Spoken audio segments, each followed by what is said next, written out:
舍得滚回来了。这菜呢，是我做给婆婆吃的。如果你肚子饿，你可以自己煮面吃。老妈不舒服，躺在床上睡了。如果她醒来肚子饿的话，你再做给她吃。你是大少奶奶，不用干活。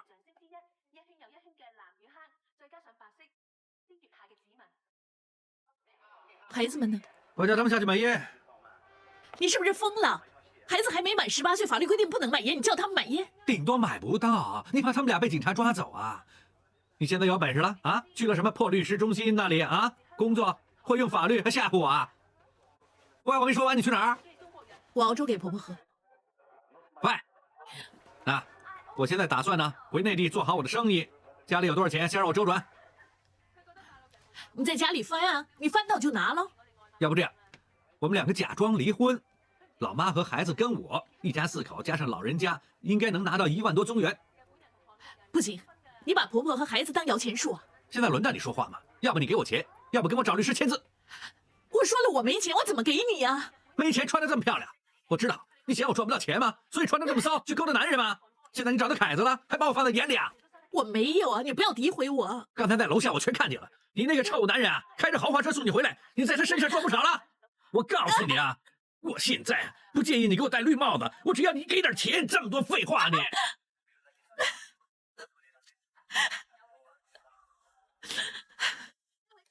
我跟了你这么多年，苦了这么多年，如果我真的要勾搭男人，我早就勾搭了。你还有没有良心呢？你这么冤枉我！我又没打你，你哭什么呀你？好啊，你说离婚是吧？离呀！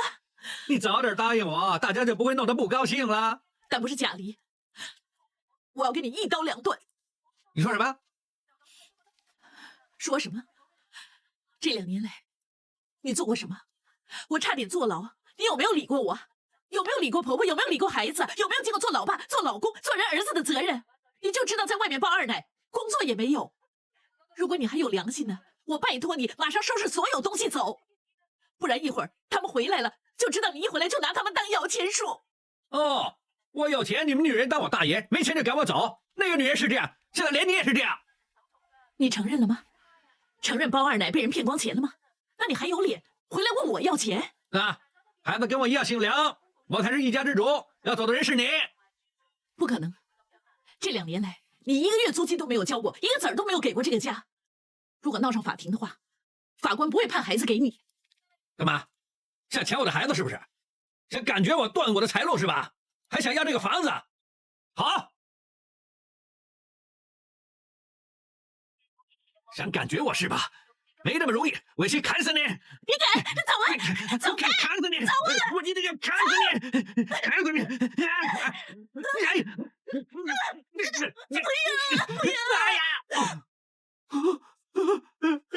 流血了！我不是故意的。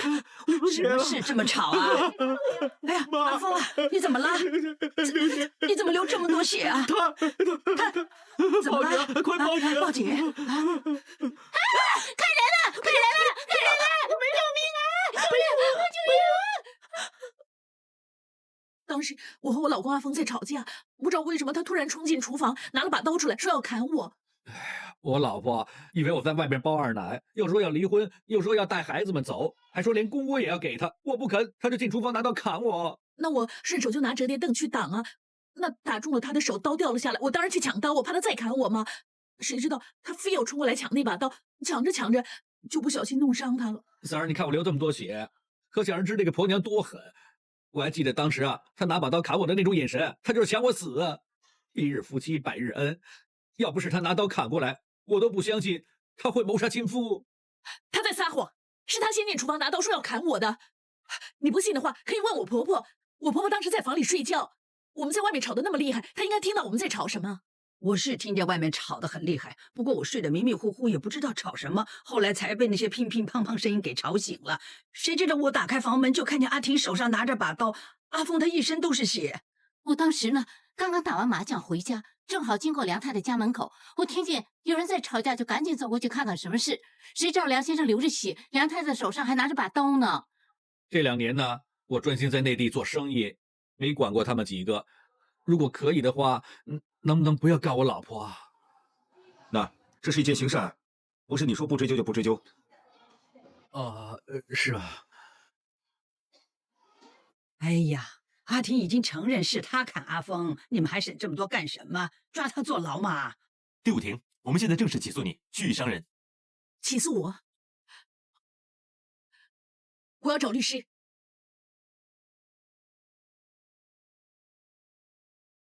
郑素娥女士，你和我当事人第五庭是邻居是吧？是。根据你给警方的口供，案发当日你是打完麻将回家，经过走廊，朝我当事人第五庭的家里看，看见梁峰身上流着血，而我当事人第五庭手持一把菜刀，是不是？是。那你有没有亲眼看到我当事人第五庭砍伤梁峰，又或者说了一些要砍死她老公之类的话呢？那倒没有。也就是说，你根本没有看到整个案发的过程，甚至是谁先拿刀砍谁，你都没看见，是吧？那倒是。那你又怎么可以肯定是我当事人主动拿刀蓄意砍伤受害人呢？你没话说，是不是代表你承认你没办法肯定？是。谢谢你。喂，他做手术换了舌头了。爱情的魔力多伟大！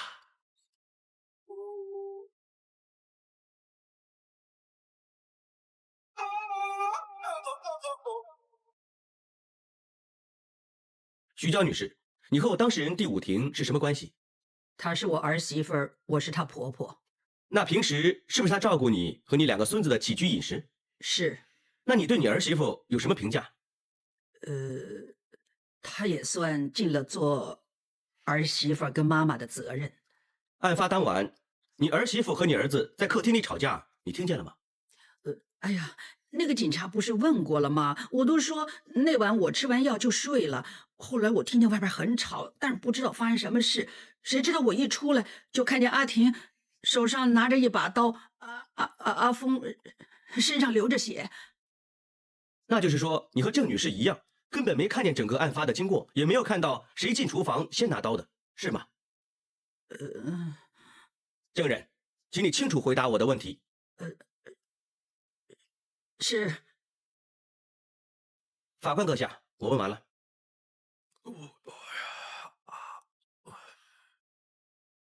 梁峰先生，请问你和被告，也就是你太太，夫妻关系好不好？我很疼她，我也很疼我的家人。既然这样，为什么你这2年都没有回过家呢？我也想留在香港，多陪陪我家人，但是为了生活，我迫不得已才去内地做生意。可万万想不到，阿婷因为我不在她身边，就跟别的男人在一起。法官阁下，他冤枉我，我没有，你不要信他。法官阁下，被告，希望你可以控制一下自己的情绪。检控，你可以继续。你是指被告有婚外情是不是？没错，我知道我没那个男人那么有钱。阿婷跟他不跟我，我也没怪阿婷。不过一日夫妻百日恩，孩子也这么大了，他竟然为了个野男人这样对我。我肚子上的刀伤虽然很痛，但是也比不上心痛。你的意思是，被告因为被你揭穿奸情，所以用刀砍伤你？没错。现在我手上拿的是梁峰先生的手提电话。梁峰先生曾经亲眼目睹被告与另一个男人有亲热的行为，所以他拍下来了。而照片中与被告亲热的男人，正好就是本案被告的辩护律师米佐治，就是说，被告的奸夫就是米佐治。哇，真是啊！肃静。对呀。米律师，怎么会这样的？米律师，你为什么不说话啊？你反对他啊？我明明是清白的嘛！一定是这个混蛋，照片是这个混蛋伪造的。法官阁下，这张照片绝对不是伪造的。如果辩方怀疑的话，我方绝对接受，邀请专家进行验证。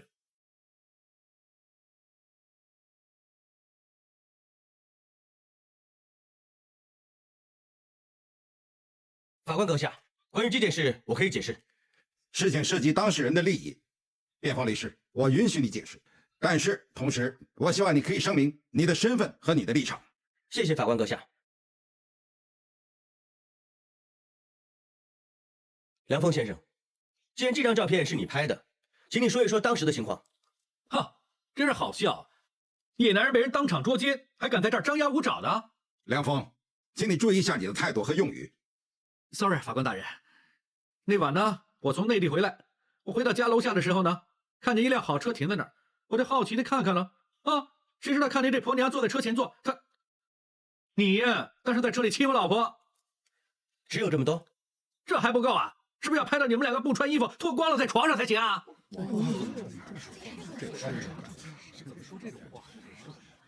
我还希望你拍到这个呢。肃静。但是根本不可能，因为一直以来，只是我单恋被告，而被告全部知情。啊，臭小子，居然敢把自己的事也说出来！爱情的魔力真是伟大。梁峰拍到所谓奸情的当时，我当事人第五庭其实已经在车上累得睡着了，因为他当天患上了感冒，又奔波了一天。早上送孩子上学，再陪她婆婆去看医生，之后回到她家楼下，整栋大厦停电，她背着她婆婆爬了10几楼才回到家，然后到社区中心上班，正好接到街坊的求助电话，解决家暴的问题。就在我和她去现场的途中，她失踪了2年的丈夫突然之间打电话来，一打电话来就跟她要钱。在解决了家暴问题之后，她以为终于可以松一口气回家休息一下。就在我送她回家的途中，她丈夫再次打电话来，命令她回家做饭给她吃。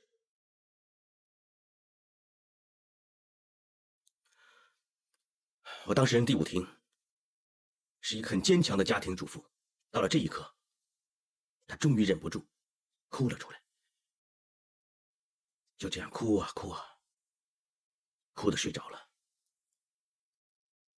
之后我送她回到她家楼下，打算叫醒她，发现她脸上还有泪痕。我在想，一个这么坚强的主妇，对内要撑起整个家，对外从一个9楼的侍应自修法律知识，成为一个称职的法律秘书。我敬佩她，爱慕她，怜惜她。当时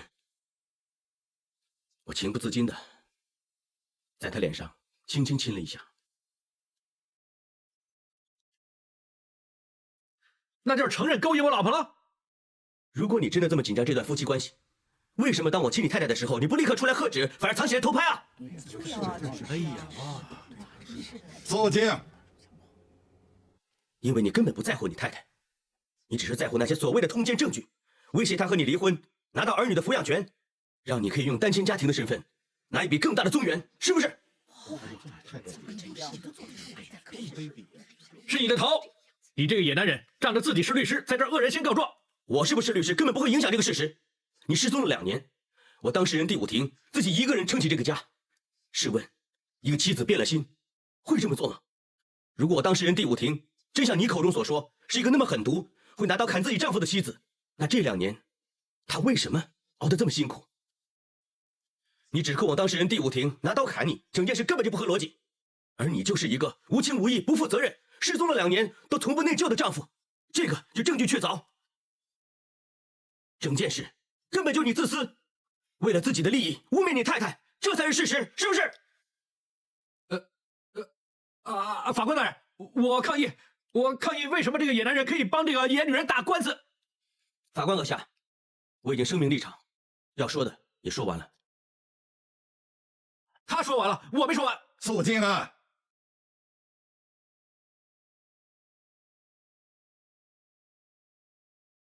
哇 ，MG 就像打通任督二脉似的。哼，爱情的魔力真是伟大。女士，请问案发当时你在哪儿？我在房间睡觉。那我当事人第五庭和梁峰，也就是你儿子争吵的时候，你有没有醒过？唉，他们吵架吵得那么大声，我怎么能不醒呢？那醒了之后，你听到了什么？我听见那个臭小子跟阿婷要钱，说要再做生意。阿婷说没有，他就叫阿婷跟他假装离婚，这样可以多拿点宗元。老东爷，你吃错药了。梁峰，你之前已经多次在法庭叫嚣，如果你再不学会保持安静的话，我会叫刑警押你出去。那后来你还听到了什么？阿婷不肯，他就说了很多很多难听的话。最后阿婷很生气，说好吧，离婚就离婚吧，离就真的要跟他一刀两断了。谁知道这个臭小子居然发疯，走进厨房拿刀。你在房间里，连着眼睛看着我拿刀了。梁峰，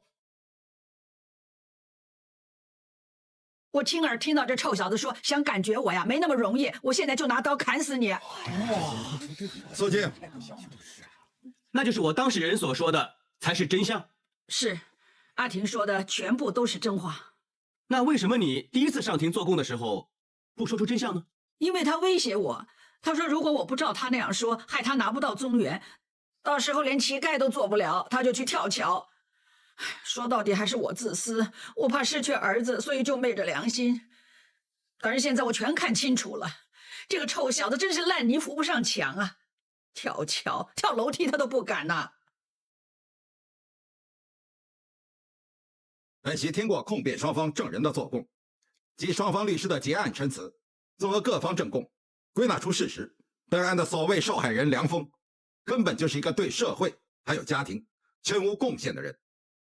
他从没尽过为人子女、丈夫、父亲的责任，失踪了2年，对自己的家庭没尽过一分力，还想利用自己的家人去骗取宗元。直到被告第5庭忍无可忍要求离婚的时候，受害人竟然恼羞成怒，拿刀企图砍人，行为实在令人发指。幸好被告第5庭奋力反抗，阻止了一场伦理惨剧，但是竟然反过来被人污蔑伤人。受害人简直是一个无耻之徒，还给假口供报假案，浪费纳税人的钱。本席会建议律政司对梁峰的行为做出追究。反之，被告人第5庭是一位好太太、好妈妈、好媳妇。本席深信其高尚的人格，她绝对不会使控方所说因为婚外情而砍伤丈夫。归纳目击证人的口供，还有被告人的人格，本席宣判被告人第5庭伤人罪名不成立。